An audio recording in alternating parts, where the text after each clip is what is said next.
4.500 millones de años. Este número es tan enorme que la mente humana simplemente no es capaz de comprenderlo.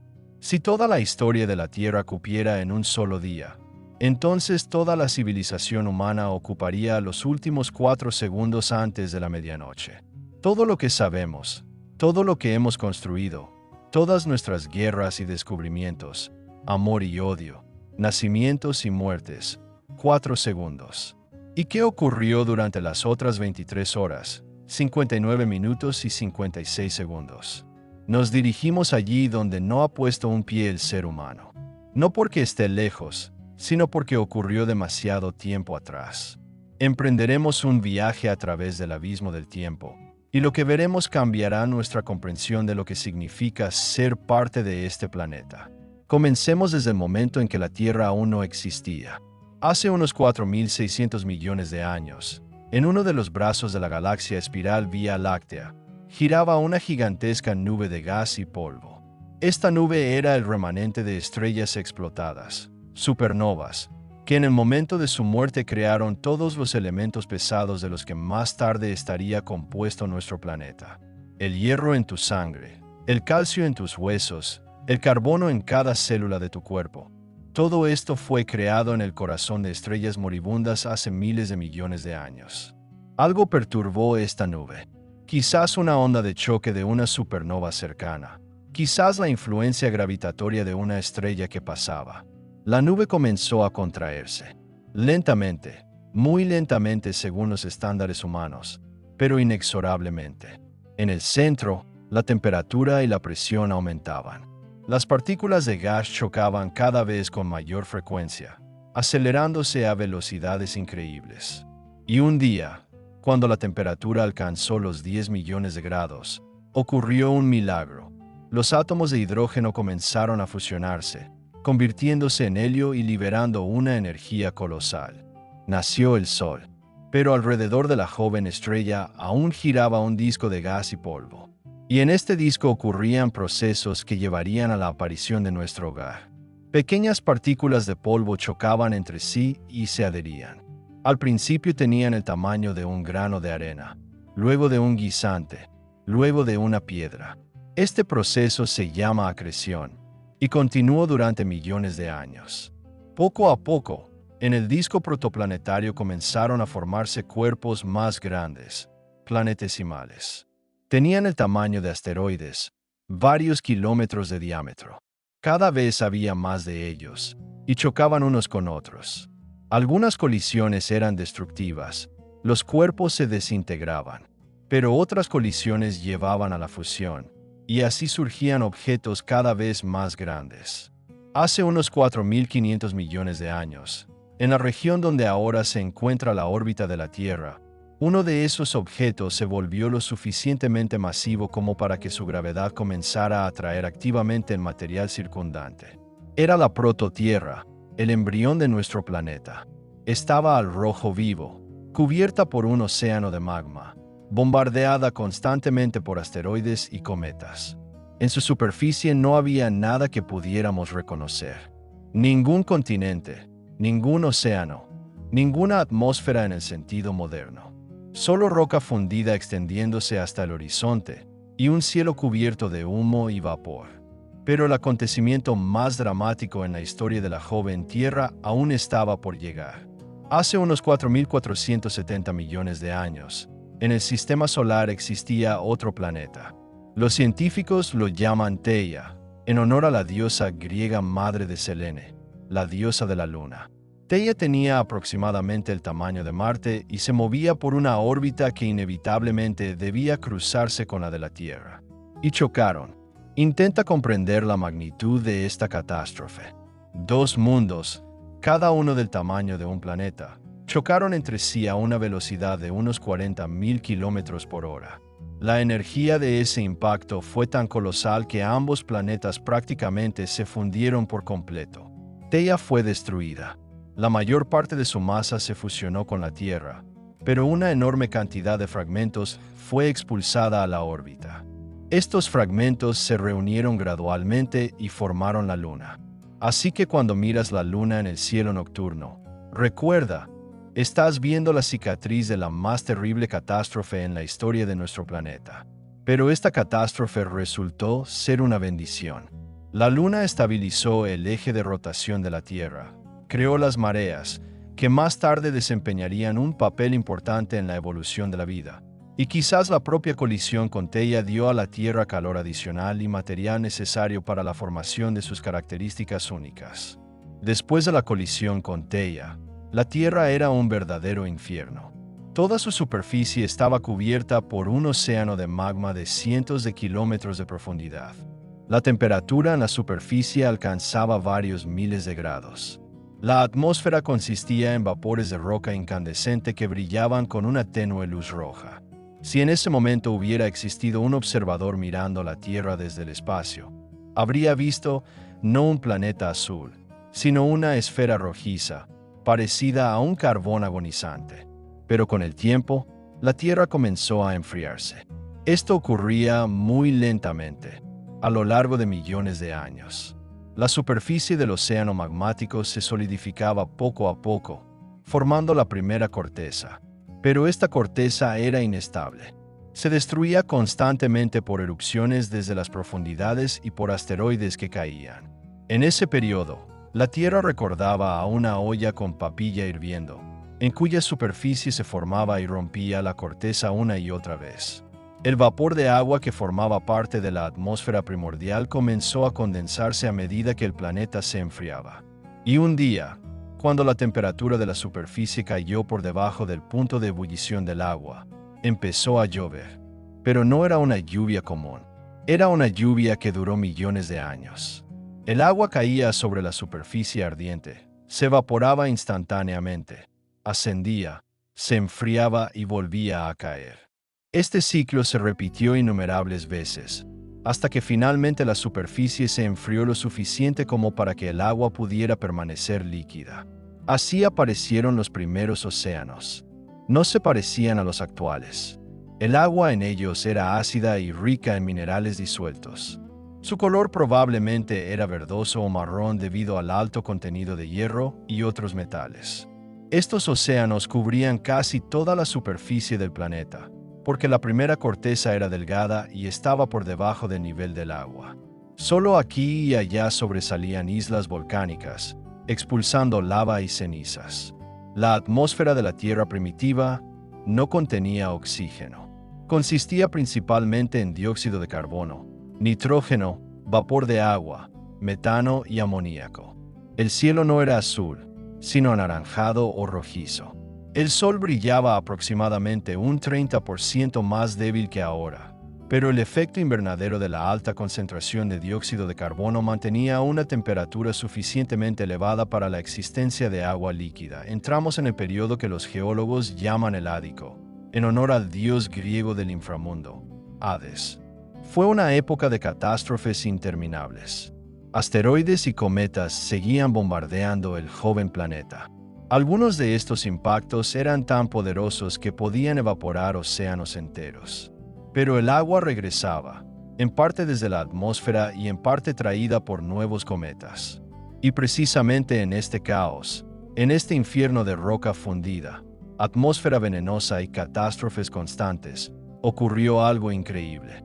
Algo que los científicos aún no pueden explicar por completo. Entre la materia muerta apareció la primera célula viva. ¿Cómo sucedió esto? Es una de las mayores preguntas de la ciencia. Sabemos que la vida en la Tierra apareció muy temprano, posiblemente hace ya 4.000 millones de años, cuando el planeta aún no se había enfriado del todo tras su formación.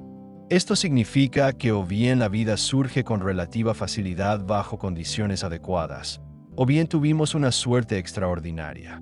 Existen varias teorías sobre el origen de la vida. Una de las más populares está relacionada con las fuentes hidrotermales en el fondo del océano. Estos volcanes submarinos expulsan agua caliente saturada de minerales y compuestos químicos. En la frontera entre el agua caliente y el océano frío se crea un gradiente de temperatura y composición química que podría haber servido como fuente de energía para las primeras formas primitivas de vida. Otra teoría propone que los llamados fumadores negros, manantiales hidrotermales que expulsan sulfuros metálicos, desempeñaron un papel clave. Estos minerales podrían haber sido catalizadores de reacciones químicas que condujeron a la formación de las primeras moléculas orgánicas. También existen hipótesis más exóticas. Según la teoría de la panspermia, la vida pudo haber sido traída a la Tierra desde el espacio, en cometas o meteoritos. Sabemos que moléculas orgánicas, incluidos aminoácidos, los bloques de construcción de las proteínas, se han encontrado en meteoritos y en el espacio interestelar. Es posible que las semillas de la vida viajen por el universo y germinen donde encuentren condiciones adecuadas. Pero sea cual sea la secuencia exacta de eventos, el resultado lo conocemos. Hace unos 4.000 millones de años aparecieron en la Tierra los primeros organismos vivos. Eran increíblemente primitivos incluso comparados con las bacterias modernas. Probablemente eran moléculas simples de ARN capaces de copiarse a sí mismas. El ARN es pariente del ADN, pero más simple y menos estable. Según la hipótesis del mundo de ARN, las primeras formas de vida se basaban precisamente en el ARN, que desempeñaba funciones tanto de portador de información genética como de catalizador de reacciones químicas. Estos primeros replicadores vivían en el antiguo océano, utilizando compuestos químicos disueltos en el agua para obtener energía. No realizaban fotosíntesis, no respiraban oxígeno, todavía no lo había en la atmósfera. Existían en la total oscuridad de las profundidades oceánicas o en fuentes termales calientes, alimentándose de energía química, y evolucionaban, lentamente, al azar, sin ningún propósito o dirección.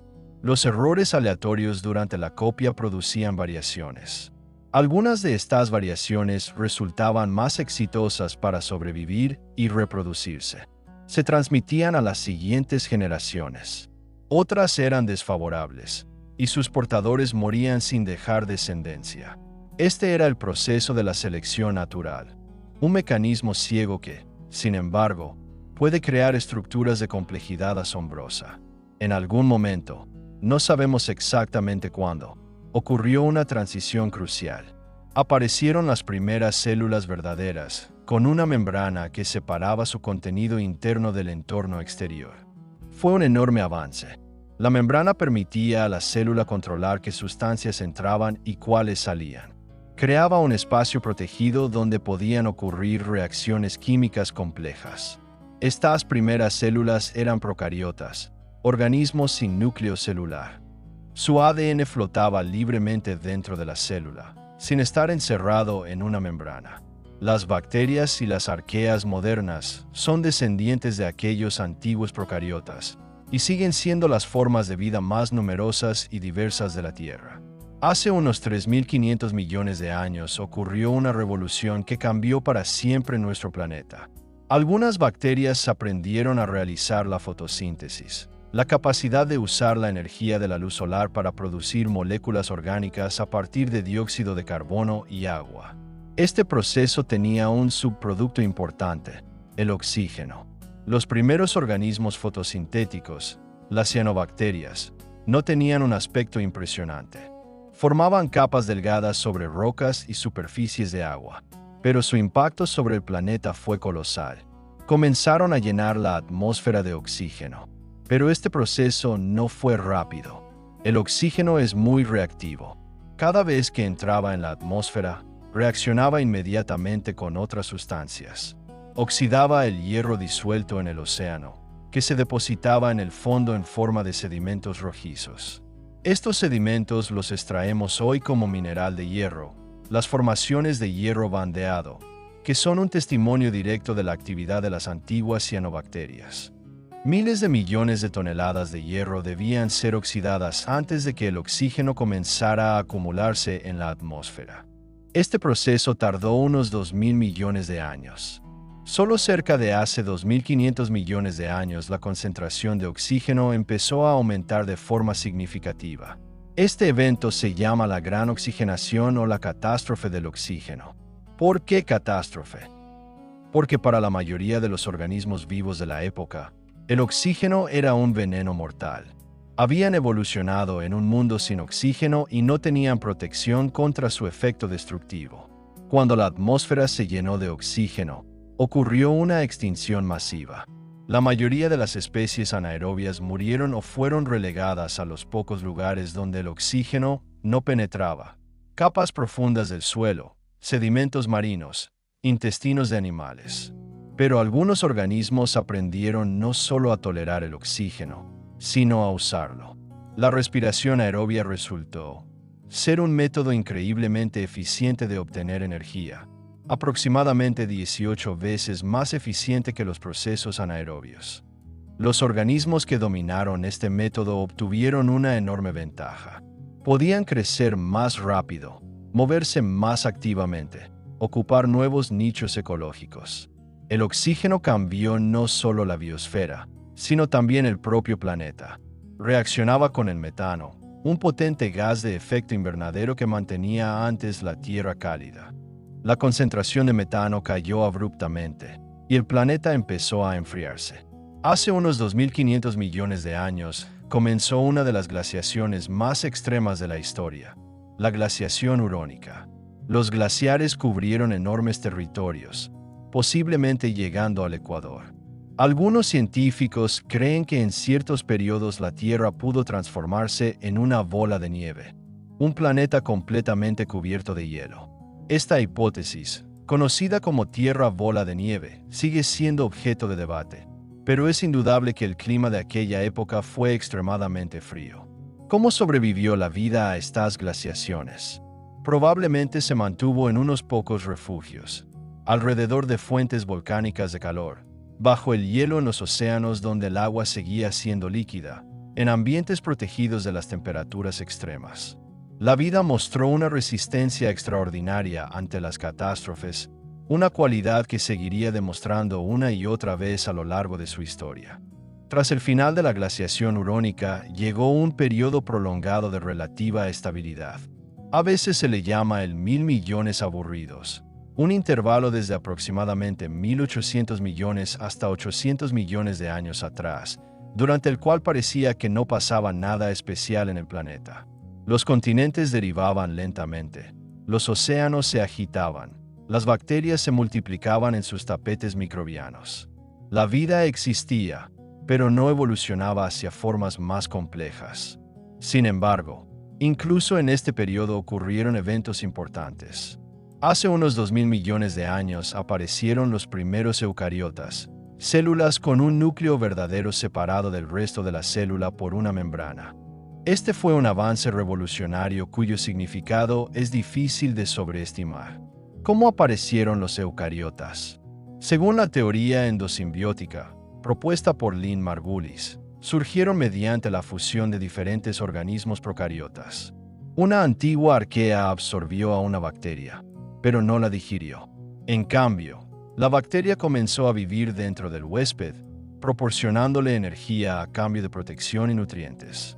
Esa bacteria se convirtió en la mitocondria, la organela que produce energía en todas las células eucariotas, incluidas las nuestras. Más tarde ocurrió un proceso similar. Algunos eucariotas absorbieron cianobacterias, que se convirtieron en cloroplastos, organelas responsables de la fotosíntesis. Así surgieron los antepasados de plantas y algas. Las pruebas de esta teoría son numerosas y convincentes. Las mitocondrias y los cloroplastos tienen su propio ADN, distinto del ADN nuclear. Se reproducen por división, como las bacterias. Sus membranas tienen una estructura característica de las membranas bacterianas. Todo ello apunta a su origen a partir de bacterias de vida libre. La aparición de los eucariotas abrió el camino a la multicelularidad. Los eucariotas unicelulares eran más grandes y complejos que los procariotas, pero el verdadero salto evolutivo ocurrió cuando aprendieron a unirse en colonias y luego en organismos multicelulares reales. Los primeros organismos multicelulares eran simples. Tal vez se parecían a los mohos mucilaginosos modernos o a algas primitivas.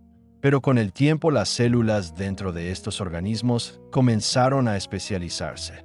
Unas células se encargaban de la nutrición, otras de la reproducción, otras de la defensa. Esta división del trabajo permitió crear estructuras de una complejidad imposible para organismos unicelulares. Hace unos 800 millones de años terminó el 1000 millones aburridos. Comenzó una nueva era de conmociones y cambios. El supercontinente Rodinia, que reunía la mayor parte de las masas terrestres, empezó a fracturarse. Esto provocó un vulcanismo intenso y cambios en la circulación de océanos y atmósfera. Y de nuevo llegó una glaciación, esta vez aún más severa que la Aurónica. Fue la época de la criogenia, un tiempo en el que la Tierra posiblemente se convirtió realmente en una bola de nieve.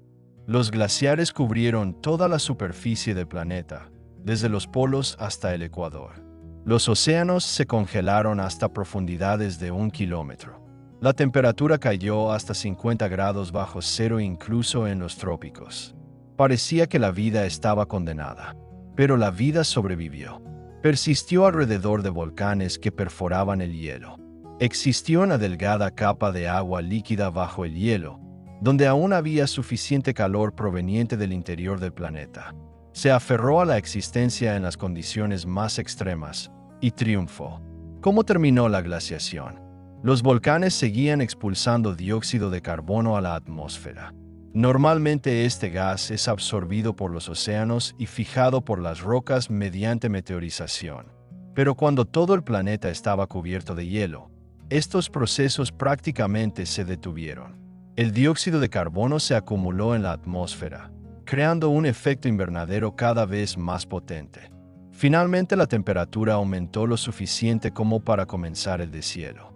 Y cuando esto ocurrió, el proceso se volvió imparable. El agua oscura y la tierra expuesta absorbían más calor solar que el hielo blanco, acelerando el deshielo. En pocos miles de años, el planeta pasó de un estado de glaciación global a un calentamiento extremo. El resultado de estos cataclismos fue una verdadera explosión evolutiva. Tras el final de la criogenia, hace unos 630 millones de años, aparecieron en la Tierra los primeros organismos multicelulares complejos visibles a simple vista. Fue la biota ediacárica, criaturas extrañas que no se parecen a nada en el mundo moderno.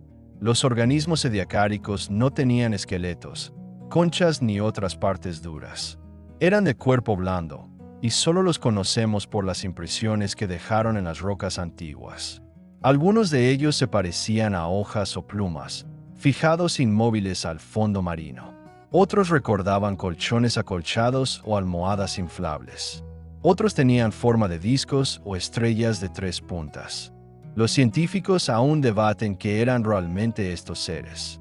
Eran animales, plantas o algo completamente distinto, un reino independiente de la vida que no dejó descendientes.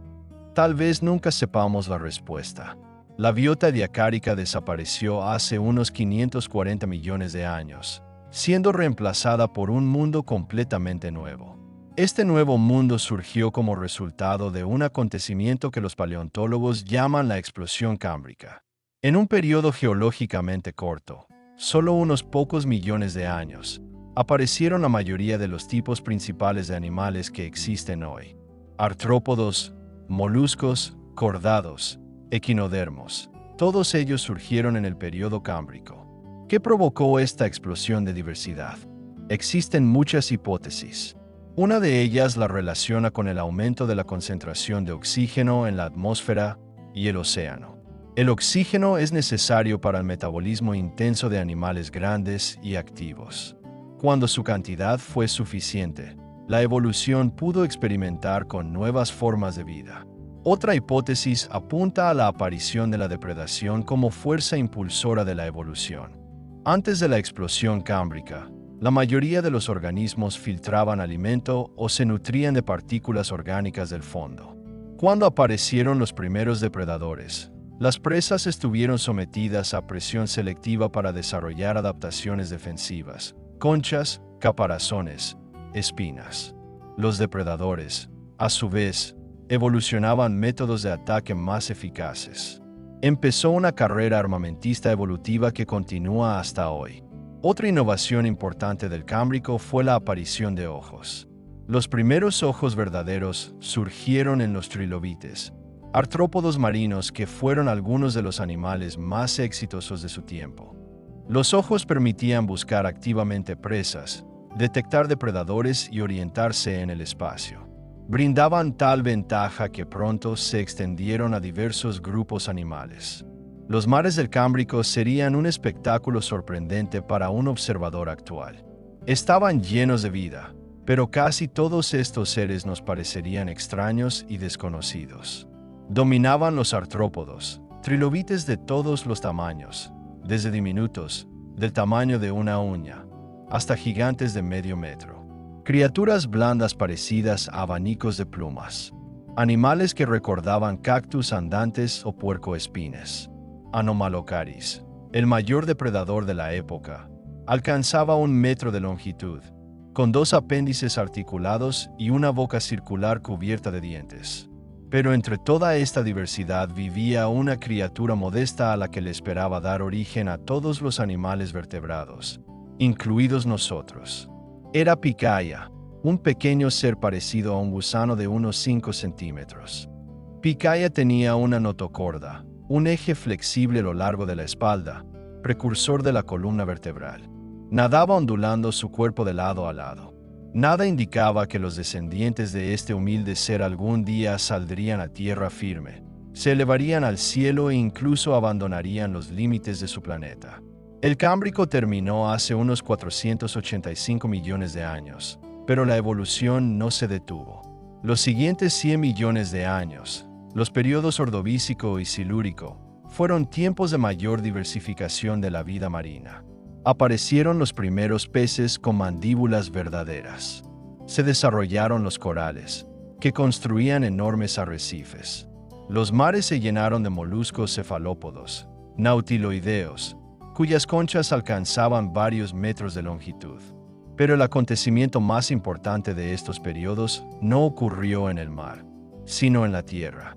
Hace unos 470 millones de años, las primeras plantas salieron a la superficie terrestre. Hasta ese momento la tierra firme era un desierto muerto. Rocas desnudas, arena y piedras erosionadas por la lluvia y el viento. No existía suelo en el sentido moderno, solo fragmentos minerales. No había vida, excepto tal vez capas delgadas de bacterias en superficies húmedas. Salir a la tierra firme fue un desafío colosal. Las plantas tuvieron que resolver muchos problemas, como no secarse sin el agua circundante, como obtener nutrientes de un sustrato pobre, como reproducirse sin agua para transportar esporas o gametos. Las primeras plantas terrestres eran primitivas. No tenían raíces, hojas ni tallos en el sentido moderno. Se parecían a alfombras verdes que se extendían sobre superficies húmedas cerca de los cuerpos de agua, pero gradualmente evolucionaron, desarrollando adaptaciones cada vez más avanzadas para la vida terrestre. La aparición de las plantas en tierra cambió el planeta. Las plantas comenzaron a destruir las rocas, contribuyendo a la formación del suelo. Retardaban la erosión, estabilizando la superficie. Añadían oxígeno a la atmósfera y extraían dióxido de carbono de ella. La Tierra, que había sido un desierto sin vida, empezó a convertirse en un lugar apto para vivir. Tras las plantas, los animales salieron a tierra firme. Los primeros fueron los artrópodos, antepasados de los insectos, arañas y ciempiés modernos. Se alimentaban de plantas y de materia orgánica en descomposición. Algunos se convirtieron en depredadores, cazando a sus parientes herbívoros. Hace unos 380 millones de años ocurrió otro acontecimiento histórico. Los primeros vertebrados salieron a tierra. Eran descendientes de peces de aletas lobuladas, cuyas aletas carnosas se transformaron gradualmente en extremidades capaces de sostener el cuerpo fuera del agua. Los primeros tetrápodos eran anfibios, dependientes del agua para reproducirse, pero abrieron el camino para sus descendientes que dominarían totalmente la tierra firme. El período devónico, cuando se produjo la salida de los vertebrados a tierra, se denomina a veces la era de los peces. Y con razón, en los océanos los peces alcanzaron una diversidad sin precedentes. Enormes peces acorazados, los placodermos, eran los principales depredadores de su tiempo.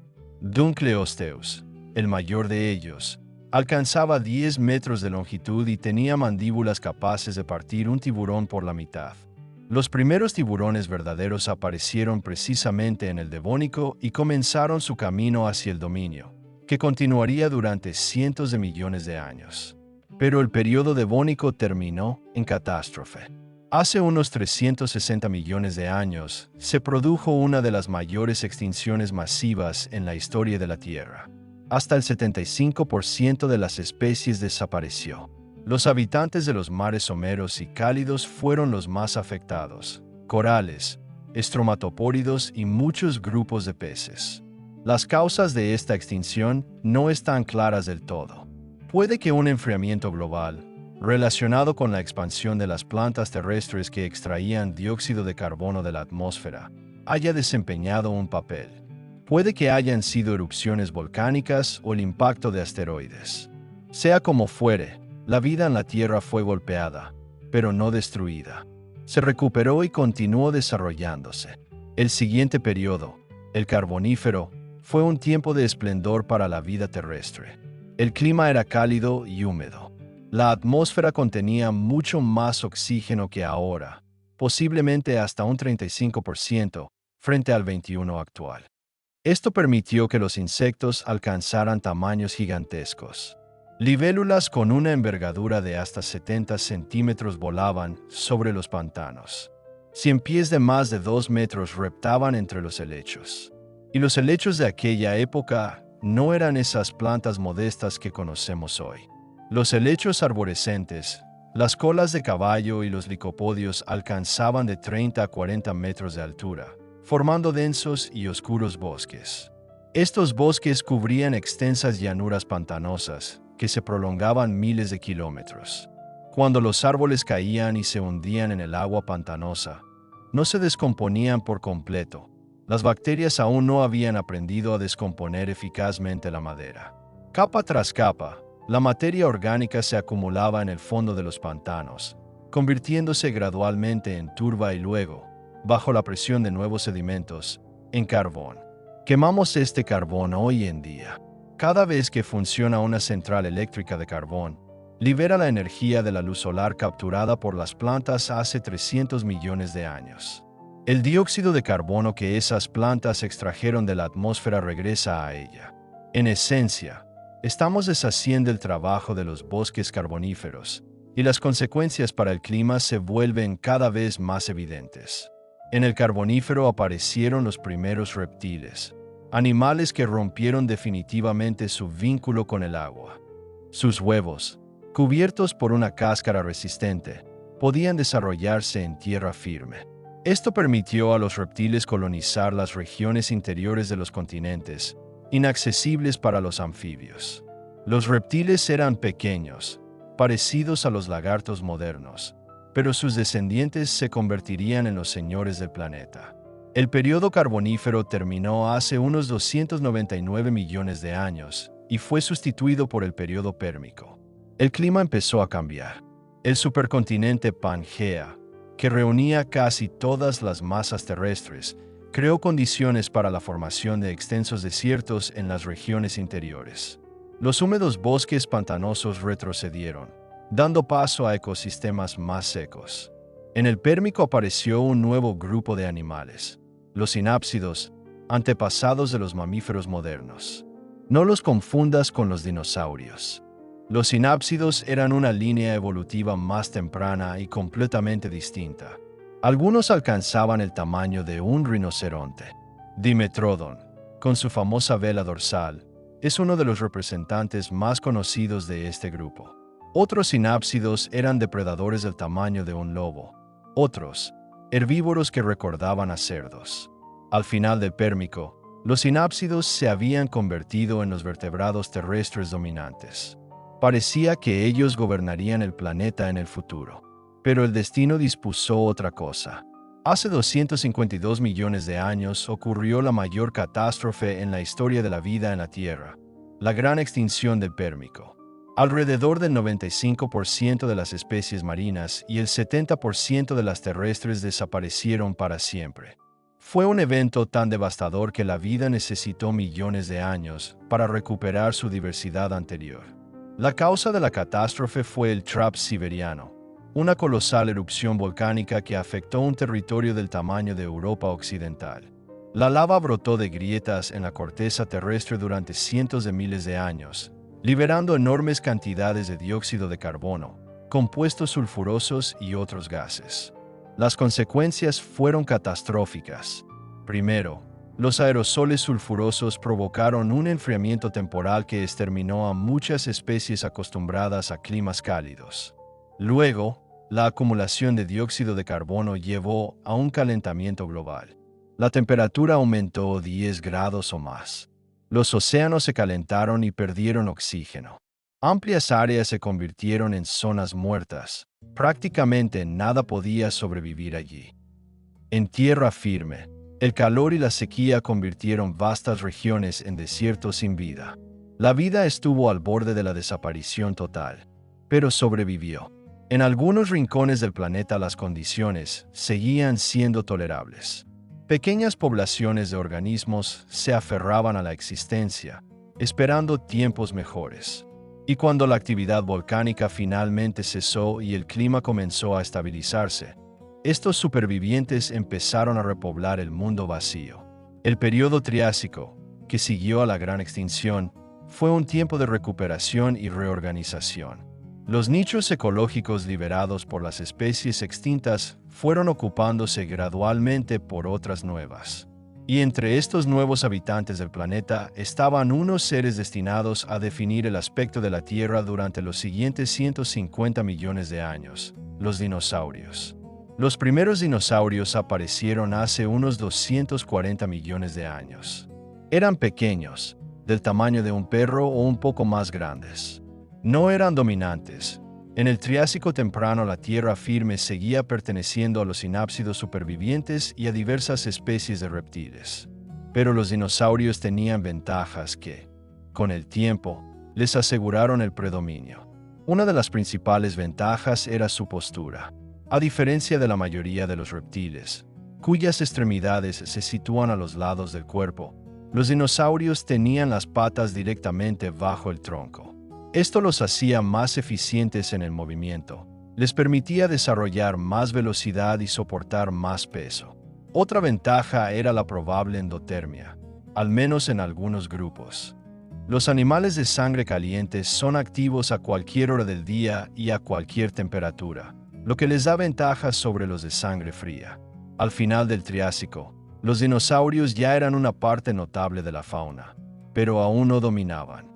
Esto cambió tras otra extinción masiva, la extinción Triásico-Jurásico, que ocurrió hace unos 201 millones de años. Fue menos catastrófica que la pérmica, pero eliminó a muchos de los competidores de los dinosaurios. El camino hacia el dominio quedó despejado. El período Jurásico fue la edad dorada de los dinosaurios. El clima era cálido y húmedo, el nivel del mar alto. Pangea empezó a fracturarse, creando nuevas líneas costeras y rutas marinas. Los dinosaurios se extendieron por todos los continentes y ocuparon prácticamente todos los nichos ecológicos. Entre ellos estaban los colosales saurópodos, gigantes herbívoros de cuello largo, los animales terrestres más grandes que hayan existido. Diplodocus alcanzaba 25 metros de longitud. Brachiosaurus pesaba más de 50 toneladas y podía levantar la cabeza a la altura de un edificio de 5 pisos. ¿Cómo podían existir estos animales? ¿Cómo bombeaban su sangre a tal altura? ¿Cómo encontraban suficiente alimento? Los científicos aún buscan respuestas. Pero también había depredadores. Allosaurus, un asesino de 9 metros con garras y dientes afilados. Ceratosaurus, con un cuerno en el hocico. Megalosaurus, el primer dinosaurio descrito científicamente, en 1824. Estos depredadores cazaban herbívoros, incluidos los saurópodos jóvenes. Pero los gigantes adultos probablemente estaban fuera de su alcance. La diferencia de tamaño era demasiado grande. En el Jurásico aparecieron también las primeras aves. Archaeopteryx, descubierto en Alemania, tenía plumas como las aves modernas, pero también dientes y una cola ósea como los dinosaurios. Era un eslabón perfecto de transición, que confirma la relación evolutiva entre dinosaurios y aves. Hoy sabemos que las aves no son solo descendientes de los dinosaurios, son dinosaurios, el único grupo que sobrevivió a la extinción masiva al final de la era Mesozoica. El periodo Cretácico, que reemplazó al Jurásico hace unos 145 millones de años, fue la época de mayor diversidad de dinosaurios. Aparecieron los famosos ceratópsidos, dinosaurios cornudos, como Triceratops, con sus 3 cuernos y su gola ósea. Los hadrosaurios, de pico de pato, formaban enormes manadas que migraban por las llanuras. Los anquilosaurios se convirtieron en tanques vivientes, cubiertos de armadura ósea y armados con masas en la cola. Y, por supuesto, Tyrannosaurus, el rey de los dinosaurios. Este depredador apareció relativamente tarde, hace unos 68 millones de años, poco antes del fin de la era de los dinosaurios. Pero tuvo tiempo de convertirse en uno de los depredadores más temibles de la historia del planeta. 12 metros de longitud, 6 toneladas de peso, mandíbulas capaces de triturar huesos. La mordida del T-Rex fue la más fuerte de todos los animales terrestres. Pero el Cretácico no fue solo la época de los dinosaurios. Fue también la era del auge de las plantas con flores, las angiospermas. Estas plantas, con sus flores brillantes y frutos nutritivos, revolucionaron los ecosistemas terrestres. Entraron en simbiosis con insectos polinizadores, creando una de las asociaciones más exitosas en la historia de la vida. Abejas, mariposas, escarabajos, todos aparecieron o alcanzaron su apogeo gracias a las plantas con flores. En los mares del Cretácico no reinaban los dinosaurios, sino otros reptiles. Los mosasaurios, lagartos marinos gigantes de hasta 17 metros de longitud. Los plesiosaurios, con sus largos cuellos y potentes aletas. Enormes tortugas marinas del tamaño de un automóvil. Los tiburones continuaban el dominio que habían iniciado en el Devónico. En tierra firme, los pequeños mamíferos se escondían a la sombra de los dinosaurios. Eran diminutos, en su mayoría nocturnos, parecidos a las musarañas o zarigüeyas modernas. Existían desde hacía más de 100 millones de años, pero no podían competir con los dinosaurios por los nichos ecológicos dominantes. Esperaban su momento, y ese momento llegó hace 66 millones de años. Aquel día que lo cambió todo. En la región del actual Golfo de México, cerca de la península de Yucatán, reinaba un mediodía cretácico normal. Los pterosaurios planeaban sobre las olas. Los mosasaurios cazaban peces. En la orilla, los dinosaurios hacían sus tareas cotidianas, buscaban alimento, cuidaban de su descendencia, huían de los depredadores. Ninguno de ellos vio cómo desde el espacio se acercaba la muerte. Un asteroide de unos 10 kilómetros de diámetro se precipitaba hacia la Tierra a 20 kilómetros por segundo. Un segundo antes del impacto aún estaba en la estratosfera. Al siguiente segundo se estrelló contra el mar poco profundo, perforó la corteza terrestre y liberó una energía equivalente a miles de millones de bombas atómicas. En el punto del impacto se evaporaron al instante kilómetros cúbicos de agua y roca. La onda de choque se propagó a la velocidad del sonido, arrasando todo a su paso. En un radio de 1000 kilómetros, todo ser vivo murió en los primeros minutos. Pero eso fue solo el principio. Fragmentos de roca incandescente fueron arrojados al espacio. Se dispersaron por todo el planeta y comenzaron a caer de nuevo, entrando en la atmósfera como meteoros. El cielo se iluminó. La temperatura del aire subió hasta niveles capaces de incendiar los bosques. En todo el planeta estallaron incendios. El humo y el hollín se elevaron a la atmósfera, bloqueando el sol. Luego llegó la oscuridad. La luz solar no podía atravesar la capa de polvo y hollín. La fotosíntesis se detuvo. Las plantas morían sin luz. Tras ellas morían los herbívoros, y luego los depredadores que se quedaban sin presas. La temperatura descendió, primero debido al bloqueo de la luz solar. Luego, cuando el polvo se asentó, empezó un calentamiento por los gases de efecto invernadero liberados por el impacto. La extinción masiva a finales del Cretácico eliminó alrededor del 75% de las especies del planeta. Todos los dinosaurios no avianos desaparecieron. Los pterosaurios desaparecieron. Los reptiles marinos desaparecieron. Los amonites, que habían prosperado durante cientos de millones de años, desaparecieron para siempre. Pero la vida, como siempre, encontró la manera de sobrevivir. Los pequeños animales capaces de esconderse bajo tierra o en el agua sobrevivieron a la catástrofe. Las semillas de las plantas esperaron el regreso de la luz. Las aves, los últimos dinosaurios, resistieron. Y cuando el polvo se asentó, cuando el cielo volvió a aclararse, nuevos actores aparecieron en el escenario vacío: los mamíferos. Los primeros 10 millones de años después de la extinción de los dinosaurios, el Paleoceno, fueron tiempos de experimentos. Los mamíferos, liberados de la competencia con los dinosaurios, comenzaron a aumentar rápidamente de tamaño y a ocupar nuevos nichos. Pero aún no se parecían a los modernos. Formas extrañas y peculiares llenaban los ecosistemas, criaturas que hoy nos parecen tan ajenas como los propios dinosaurios.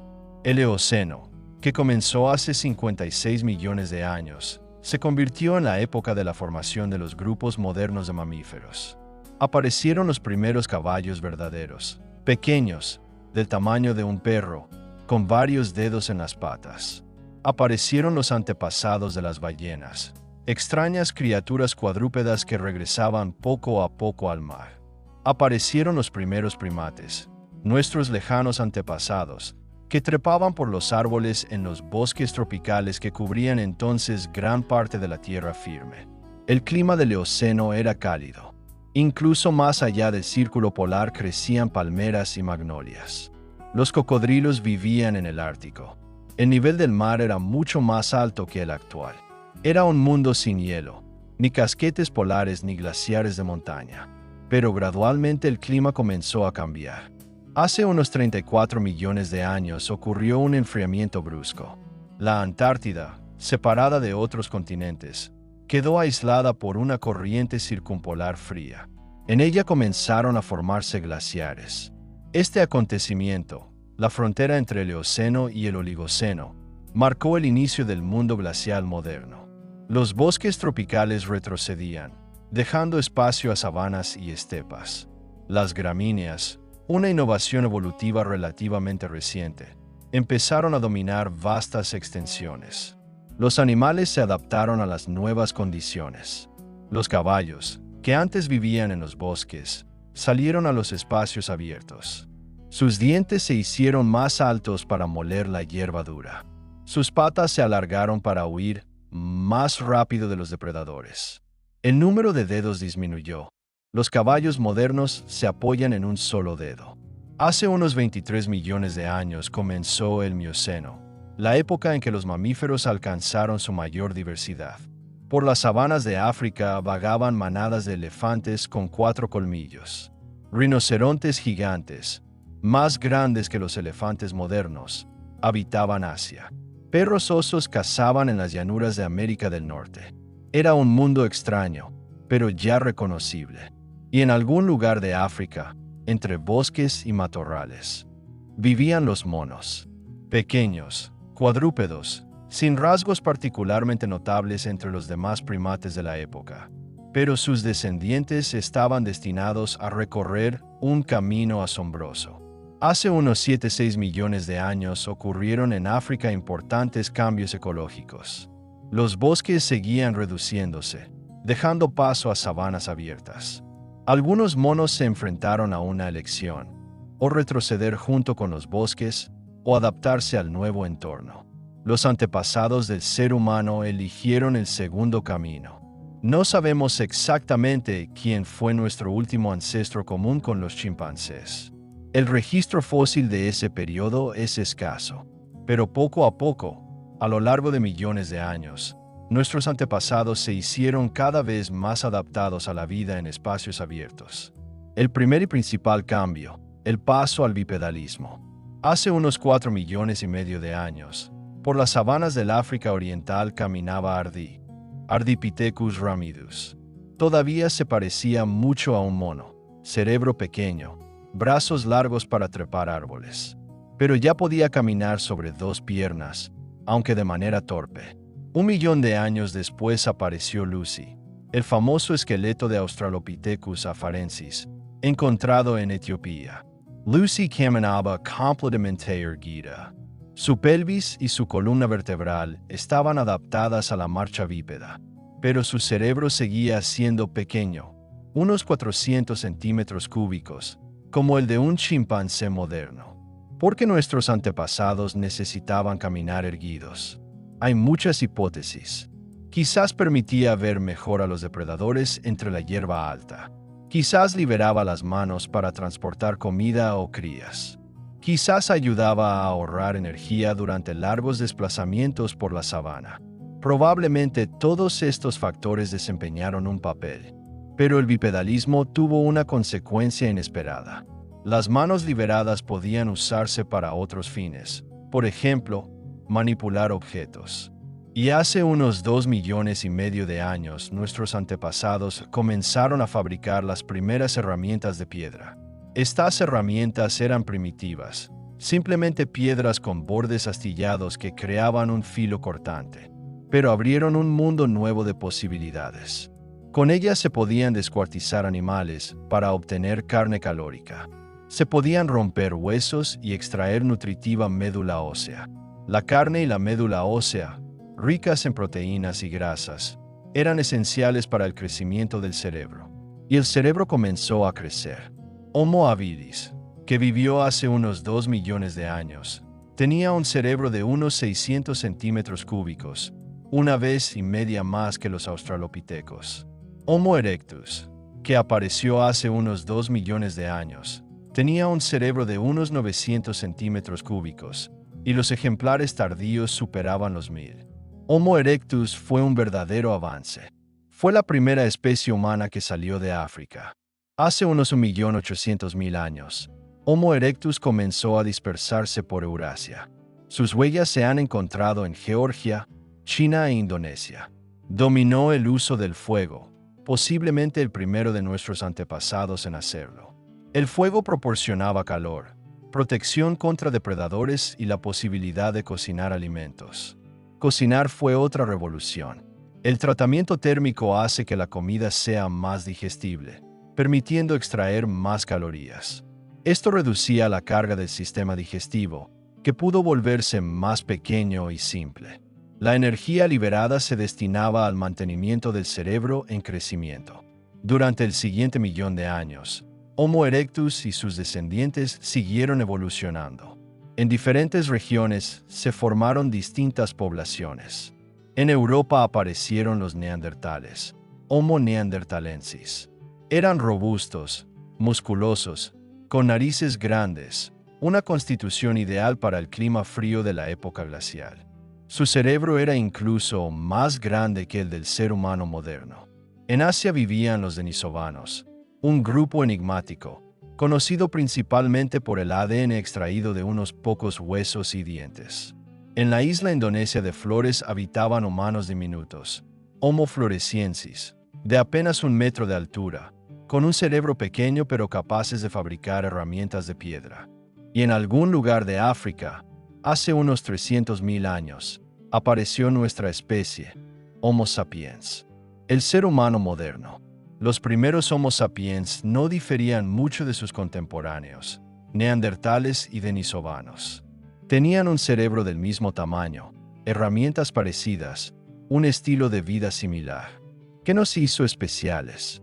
Algunos científicos señalan el lenguaje. Quizás en Homo sapiens se desarrolló un habla más compleja, que permitía transmitir ideas abstractas, planificar el futuro, enseñar a los hijos. Otros destacan la sociabilidad, la capacidad de formar grupos grandes unidos por creencias e historias comunes. Hace unos 70.000 años, algo cambió. Homo sapiens comenzó a crear artefactos simbólicos, adornos, enterramientos rituales, pinturas rupestres. Esto evidencia la aparición del pensamiento simbólico, la capacidad de usar unas cosas para representar otras. La letra que ahora lees es un símbolo. La palabra es un símbolo. El dinero es un símbolo. Nuestra civilización está construida sobre símbolos. Aproximadamente en esa misma época, Homo sapiens emprendió la segunda ola migratoria desde África. El primer intento, hace unos 100.000 años, no tuvo éxito. Aquellos migrantes no dejaron descendientes entre la humanidad actual. Pero hace 70.000 años, un pequeño grupo de nuestros antepasados salió de África y dio origen a todos los humanos no africanos. Se movían rápidamente, más rápido que cualquier migración humana anterior. En pocas decenas de miles de años, Homo sapiens pobló toda Eurasia, llegó a Australia y luego a América.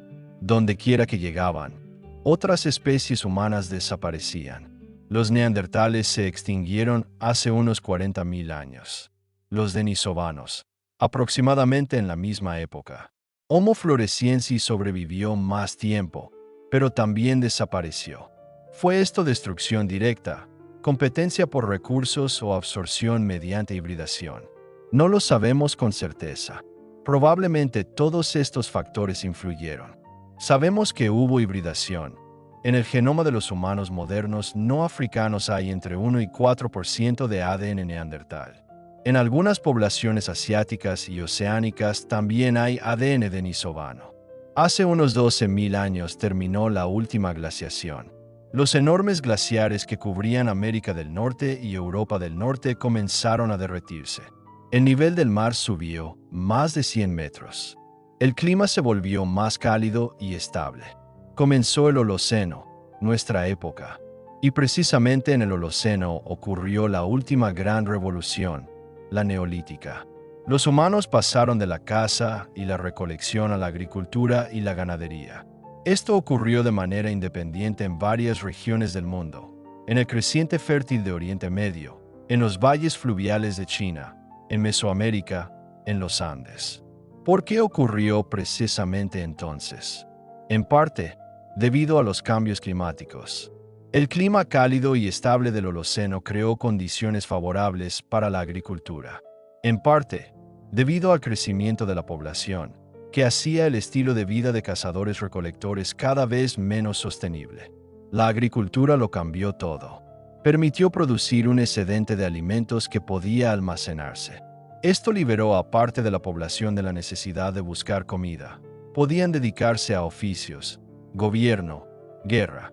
Aparecieron asentamientos permanentes, luego ciudades.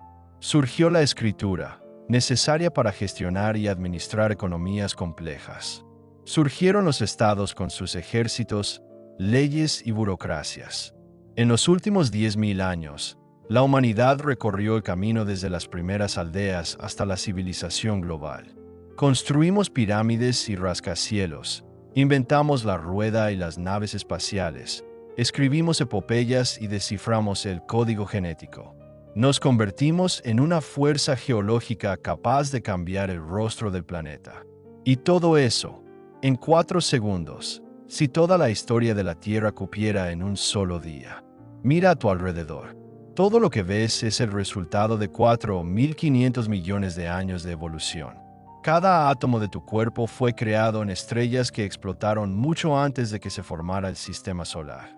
Cada célula de tu cuerpo es descendiente de la primera célula viva que apareció en el antiguo océano hace 4.000 millones de años. Llevas en ti la herencia de trillones de antepasados, desde bacterias hasta peces, desde reptiles hasta monos. Eres parte de una cadena continua de vida que se extiende a través del abismo del tiempo. Y esta cadena no termina contigo. Continúa en tus hijos, en los hijos de tus hijos, y así sucesivamente, hacia un futuro que no podemos ni siquiera imaginar. La Tierra existió 4.500 millones de años antes de nosotros. Existirá millones de años después, hasta que el Sol se convierta en una gigante roja y la engulla. Somos solo un instante en su historia, pero ese instante nos pertenece. ¿Lo usaremos sabiamente? Depende de nosotros. Hemos recorrido el camino de moléculas a mente, del caos a la civilización. Hemos aprendido a comprender las leyes de la naturaleza y a dominar la energía del átomo. Enviamos mensajes a las estrellas e hicimos los primeros pasos en el espacio. Pero también creamos armas capaces de destruir nuestra civilización y cambiamos el clima del planeta de manera que sus consecuencias se sentirán durante milenios. La historia de la Tierra nos enseña que la vida es increíblemente resistente. Sobrevivió a la colisión con otro planeta, a glaciaciones globales, a extinciones masivas. Pero también nos enseña que las especies concretas, incluso las más exitosas, pueden desaparecer para siempre. Los dinosaurios dominaron el planeta durante 150 millones de años, pero su tiempo terminó en un solo día. Existimos como especie desde hace 300.000 años. Nuestra civilización, unos 10.000. Nuestra era industrial, unos 200. Somos increíblemente jóvenes en términos geológicos, pero ya somos una fuerza capaz de cambiar el planeta más rápido que los asteroides y los volcanes. ¿Qué nos espera en el futuro? ¿Seremos la primera especie que controle conscientemente su evolución y el destino de su planeta? ¿O nos convertiremos en otra capa en el registro geológico, un episodio interesante pero breve en la historia de la Tierra? La respuesta a esta pregunta la escribiremos nosotros mismos, con cada decisión, con cada acción, porque no somos solo el producto de 4.500 millones de años de evolución. Somos su conciencia. Somos la forma en que el universo se conoce a sí mismo. Y este viaje al comienzo de los tiempos es solo el primer paso para comprender quiénes somos y hacia dónde vamos.